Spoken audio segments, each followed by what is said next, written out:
Imagine your little cousin is standing in front of you. Even if you don't have one, just imagine.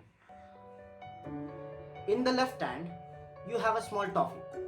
In the right hand, you have a 10 rupees dairy milk.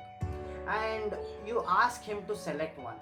Either the toffee in the left hand or the 10 rupees dairy milk in the right hand. Which one do you think he'll select? Of course, the bigger one, right? Hello guys, I'm Sudhanshu, you're watching Shrinudi channel and welcome back to another video. Today in this video, we'll be talking about Indian apps. Indian apps, Indian apps, Indian app. Everybody will say this. Use Indian apps, don't use foreign apps, use Indian apps, okay fine.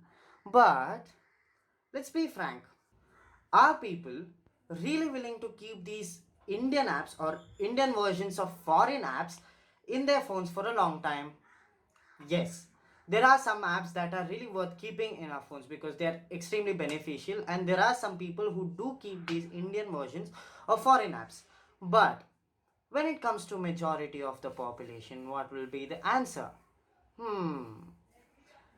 We need to think about it. If you ask me in what reference I'm asking this to you, then I think you should know if you have used the latest Indian built apps, which gained, of course, a lot of popularity in the most used messaging app with over 5 billion downloads. Yes, you guessed it right.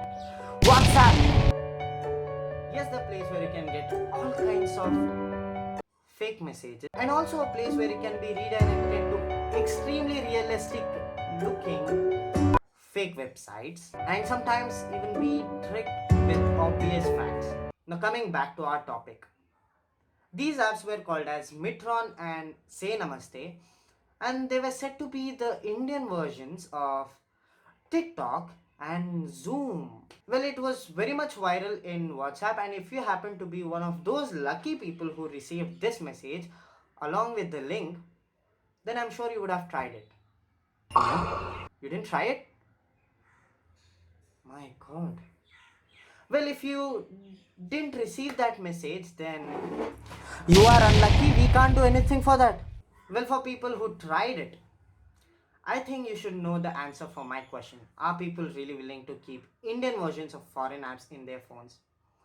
Because as a user, when I tried it, I certainly felt there was a lot of improvement needed, and when it comes as a rival for big global apps like TikTok and Zoom, then of course it has to be better or equal in features for them. Now remember the little cousin story which I told you in the starting of the video. Users are same as that little cousin. And when you keep in front of an user two apps, of course that user will pick the one which is better than the other one, right? Why these Indian apps didn't rule the market. Imagine I'm a user, and in my community TikTok is extremely famous. So me personally, I've never downloaded TikTok or ever been curious in using this app. But every day I see it. One or the other person would have put it into his WhatsApp status, and in the TV shows I see TikTok videos, and also while watching YouTube videos I see them in the form of advertisements. So naturally a user who had never used TikTok becomes interested, curious to use it once. The only thing I knew about TikTok is we could lip sync there. I don't know anything about it.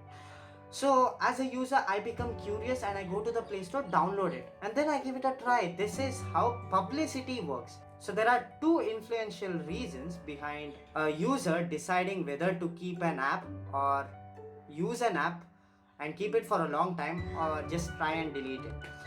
One is publicity, which I just told you, and second one is efficiency. So I think it's clear how publicity works. Okay, now the publicity, that app has gained publicity and has attracted users. So the next task for that application is to not lose that user, not lose that user's interest on that. So that's where efficiency comes into picture. And when we say efficiency, there are a lot of things that come here, like the smoothness of the app. Does it crash too much? What's the storage of the app? Is it really beneficial, and is it safe to use it? Does it consume too much of battery? Does it support that even the cheapest device? All these factors matter and gives rise to this topic, efficiency. So when an app passes both these, is qualified from both these conditions, then no user will feel like deleting or uninstalling that app.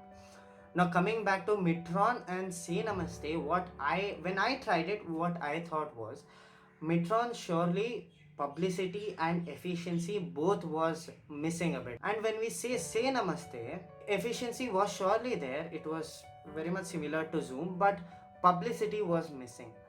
So it's just not enough saying use Indian apps. We also have to make people aware that such Indian apps do exist in the Play Store or App Store, and please make an interest and go try it out. If you like it, please keep it. And before releasing them into the Play Store, properly they should have been checked and developed by the developers, so that people don't lose interest on those apps. But there are Indian built apps which really gained a lot of publicity, and in efficiency terms also it was super, like Flipkart, Arogya Setu and PhonePe. These three apps I felt were extremely good because they didn't miss the publicity. They were given the publicity they needed, and also the efficiency was good.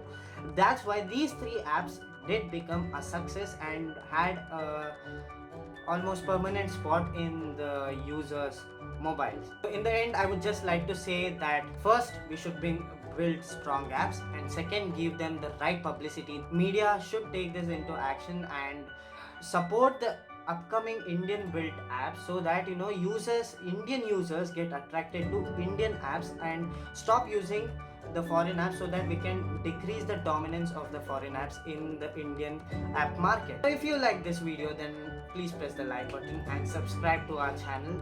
Thanks for watching.